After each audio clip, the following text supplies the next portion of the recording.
भंडाऱ्यातील पवनी तालुक्यात अस्वल आणि बिबट्याच्या दहशतीने ग्रामस्थ त्रस्त आहेत।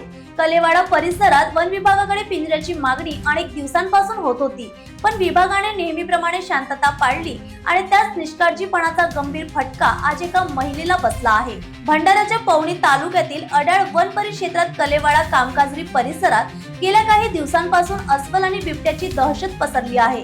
ग्रामस्थांनी वन विभागाकडे तातडीने पिंजरा लावण्याची मागणी केली होती, मात्र विभागाने ठिम्म कारभार कायम ठेवत कोणतीही कारवाई केली नाही।